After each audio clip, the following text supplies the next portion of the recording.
Amber, Oh my god. back in line. Hello everyone, this is Ruby Stretch, and today I will be discussing some twists that were used on Hell's Kitchen only once or a handful of times in the past that you may have even forgotten about. In an era of Hell's Kitchen in which a standardized format has been found and used time and time again, that is, punishment passes, a team switch at the end of episode 3 or 4, the Cook for Your Life challenge around the time when the gift phase begins, the charity night service around the final 8 in which contestants take turns leading a course, a gauntlet of challenges in one episode to earn black jackets, and a File 3 final challenge, many fans may want to see one or two wrinkles to catch contestants by surprise on their Hell's Kitchen journeys. Thus, in this video, I will be going over 5 obscure, already used twists in order of preference that would be interesting to see make a comeback for a season or two. This selection will only include twists that were used a maximum of 5 times in Hell's Kitchen's past, so I won't be discussing the best of the worst nomination format, nor the occasional services where one contestant on either team would be a waiter in this video. I'll also be leaving out recent twists such as the punishment passes and the File 3 final challenge, since they're pretty much here to stay even if they've been used 4 times, not including season 22 The American Dream. As usual, I am issuing a spoiler alert for the rest of the video. You have been warned. To get things started, at number 5 is individual immunity for a subsequent service as a challenge reward as seen in seasons 2, 5, 11, 12, and 17. The winner of this challenge is going straight through to the final 3. That's a big move. In season 2, Virginia earned individual immunity alongside a shopping spree after winning the challenge at the final 4. However, during the subsequent service, Virginia panicked and seemed lost at times as she completely mishandled the garnish station, which led to Ramsey revoking her individual immunity right towards the end of service. Virginia and Sarah were nominated by Heather for elimination, and Virginia was likely to be the chef eliminated. However, Ramsey had calmed down and told her that he was a man of his word, so she had a place in the final 3 if she wanted it. Virginia didn't want the reasons she advanced to be because of immunity, but she accepted her place and Sarah was eliminated. In season 5, similar circumstances occurred. Andrea earned individual immunity after winning the challenge of the final 4, but she crashed and burned during the subsequent service. Unlike in season 2 though, Ramsey explicitly stated that Andrea would have been sent home had it not been for her immunity, rather than simply implying it, and he decided not to eliminate fellow nominee Ben, as most of the reason he flopped was because Andrea dragged him down. In season 11, unlike in the earlier seasons, John earned individual immunity after winning the challenge of the final 7, a couple of rounds before the black jacket phase. As usual, John was the best performer on his team during the subsequent service, so Ramsey asked him to recommend either Anthony or Zach as his nominee. Bizarrely, he nominated Anthony, who was eliminated instead of Zach. Similar to season 11, in season 12, Joy earned individual immunity and a couple of other rewards after winning the challenge at the final 7, though it came in the form of a black jacket, confirming that she would be one of the 6 that season. Joy also performed solidly during the subsequent service. Last, in season 17 All-Stars, Millie won the second challenge before the first service and, instead of winning a punishment pass like he would have in future seasons, he earned individual immunity for the first service. He handled the table side that night and the blue team won the service anyway, so it didn't really affect him. In short, individual immunity as a challenge reward has a mixed history, with winners during the final 4 in earlier seasons possibly letting the safety get to their heads and bombing their subsequent services, and the other winners not really causing a major change in course of the episode due to performing well afterwards. Should this twist come back, it should be executed at a point in the competition at which, if the winner goes on to have an abysmal service, it wouldn't greatly screw someone over while also not forcing Ramsey to course change the season progression in order to avoid this. In other words, I think having this kind of reward during the black jacket phase or even in the gift phase would be too late in the game due to the high talent level, while having it during the first few rounds is too early since the chef who could have very well improved may have been eliminated for being the second worst at the wrong time. Therefore, an ideal timing for individual immunity as a reward would be around the final 14 or 13, because the remaining chefs will have had a chance to prove themselves at that point, and the chef who was the second worst at the wrong time would have probably been one of the worst the next service or 2 anyway. Additionally, the challenge doesn't need to be purely individual for the reward to work. Like, imagine one of those challenges where a bunch of dishes are judged and the team with the most points gets a team reward, but also, the person with the best dish overall wins individual immunity. For the winner, Virginia, you're in the final 3. Wow. Look at me. I mean it. Hey, Missy. Yes, chef. You're no longer safe. On the challenge, I guaranteed you a place in the final 3. And I'm a man of my word. At number 4 is the round-based brigade selection method as seen in season 16. Before we begin, there's something you should know. This year, we're going to change things up. For season 16, Ramsey decided to try something new for the final challenge. Instead of the overall winner getting first choice for their brigade in a schoolyard pick as usual, in season 16, the winner of each individual round of dishes would immediately after select a chef to be a part of their brigade, and after all the dishes were judged, the finalists would do a schoolyard pick for the remaining contestants. Heather and Ryan each cooked 4 dishes, the first being a hot appetizer and the rest being entrees, for the challenge, and Heather won all rounds save for the second, giving her the added edge as she was able to make her third selection before Ryan could make her second. Heather. Andrew. Andrew, wow. I'm gonna give it to Ryan. Gotta be Heidi, chef. Heather's. Kim, welcome to Team Heather. It was definitely Heather's dish that jumped out. Thank you. Shayna. Then again, Heather did kinda let her edge slip as Andrew was her first pick and not Heidi, who was in turn Ryan's first pick. Regardless, Ramsey reverted to the old format for season 17 All-Stars where, for the first time, a final 3 cook 5 dishes. I think that a positive to this method is that it highlights the importance of winning the rounds themselves. Also, if the battle is neck and neck throughout the final challenge, which, let's be honest, it usually is partly for suspense reasons, then the consequence of being on the losing end wouldn't be as severe. My only real negative with this twist is that, due to its nature, earlier dishes are more important to win than later dishes, simply because, as a finalist, you really want to get the best couple of people in front of you on your team. However, Ramsey can modify the order of the dishes so that more key dishes go first, or he can instead highlight the importance of first impressions when giving out the instructions. In my opinion, should this twist make a comeback, though I have my doubts on it since it really works best with the final 2, the loser of a given round should be allowed to make a selection before going into the following round.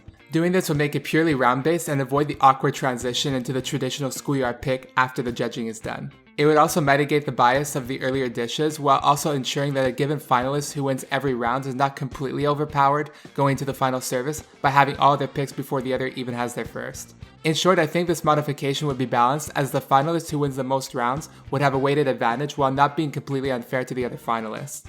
At number 3 is the double seating service as seen in seasons 1, 5, 7, and 9. Except this one comes with a twist. There'll be 2 seatings. One team will cook, one team will serve. Then we'll turn it around. In seasons 5 and 7, this kind of service took place early in the competition, while it took place during the gift phase in seasons 1 and 9. Before the service, Ramsey would tell the contestants that the dining room is overbooked, so for the first half, one team would cook, while the other team would serve tables, and for the second half, the other way around. In seasons 1 and 9, the team that won the previous challenge also had the advantage of choosing whether they would cook first or serve first. Ironically, they ended up losing the service in both cases. From a gameplay perspective, this twist itself isn't that game-changing, though it does challenge one team at a time to cook for everybody, not just half of the dining room, giving them a taste of what is expected from Black Jackets.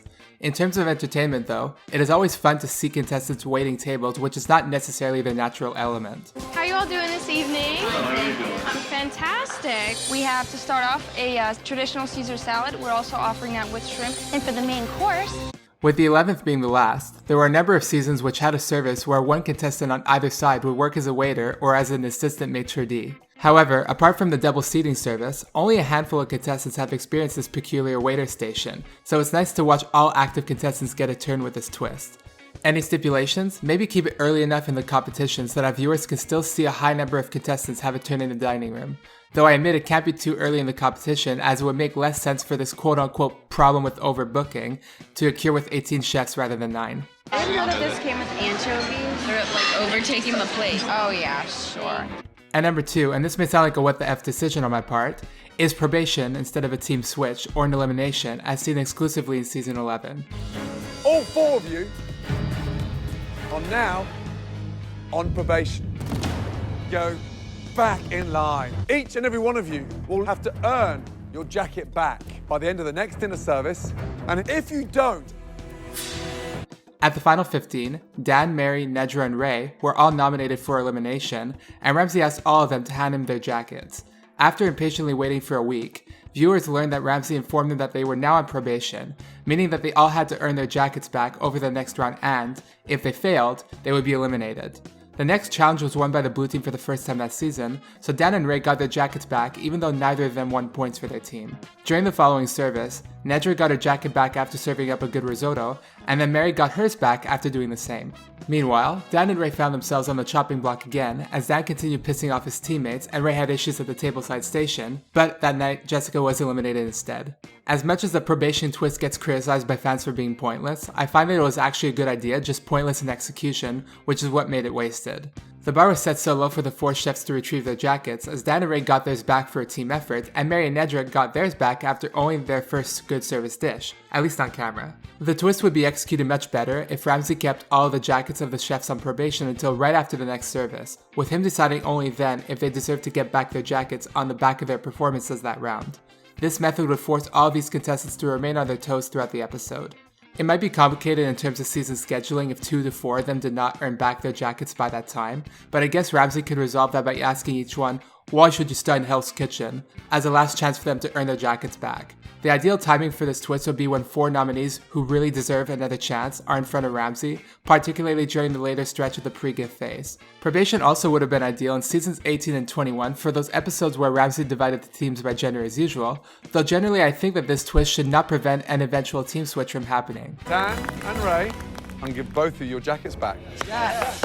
Oh, Give my boys a jacket. Risotto, delicious. Really delicious. Off you go, jacket on. Thank you, chef. Mary, Yes, chef. come here. Yes, chef. Risotto, delicious. Get your jacket on. chef. And last, but definitely not least, at number 1 is the Black Jacket service against All Stars as seen in seasons 9, 10, 11, and 13, all of which taking place during the first round of the Black Jacket phase. Listen carefully. Tomorrow night, you will be in one kitchen together. But there will be another team inside the red kitchen. They, too, have had the honor of wearing a black jacket. Oh my God. In season 9, the final 5 faced off against 5 veteran chefs who had all earned black jackets during their runs. The contestants had a better approval rating than the veterans, leading to no chefs being eliminated that night. In season 10, the final 6 went up against 6 runner-ups. Ramsay declared the runner-ups as the winners of the service, and Robin was eliminated that night. In season 11, the final 5 cooked versus 5 winners. Yes, you heard that right, winners. The winners had a better approval rating than the contestants, but no chefs were eliminated that night because the contestants' approval rating was very close to the winners.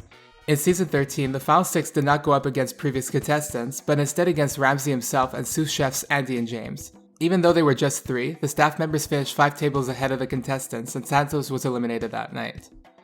Now, one thing I don't really care for about modern seasons is that there are only 2 black jacket services. One at the final 5 in which the person who secured the last black jacket during the Black Jacket Challenge demonstrates exactly why they're getting 5th place, and another at the final 4 in which the contestants take turns running the pass. If the show could keep the Black Jacket Challenge at the final 7 but only eliminate 1 chef instead of 2, and then have a regular inaugural Black Jacket service at the final 6 so that the contestants could get familiar with each other, it would make sense and be fun to have 5 returning chefs compete against the final 5 for their second Black Jacket service out of 3. If the contestants beat the returning chefs in the service, then all 5 could have the privilege of running the pass for the last Black Jacket service before Ramsay eliminated 2 of them. At least this is probably how I would run the endgame adapted to the modern format if I had it my way. As for which chefs would come back, most of them would be chefs from the subtitle seasons. So imagine Chris Moto, Cody Candelario, Stephen Glenn, Bryn Gibson, and Summer Sellers as an example of a veteran Black Jacket team facing off against the next season's final 5. Basically, the biggest selling point for this twist, and why it is at number 1, is it will give viewers a chance to see some favorite chefs come back, but not just in the dining room for Trenton's wedding dinner. Say hello to Ben, Tennille, What? Reb, Jillian, Jillian. Ben. Yeah, baby! Game time! Game time! Woo! Great to see you all. So there you have it. These were 5 obscure twists that should make a comeback. Do you think one of these twists is best left in the past? Do you think I overlooked one? How would you feel if Ramsay surprised us that one of these did come back, at least for a season or 2? Let me know in the comments section below. Thank you for watching and be sure to like and subscribe. Toodles!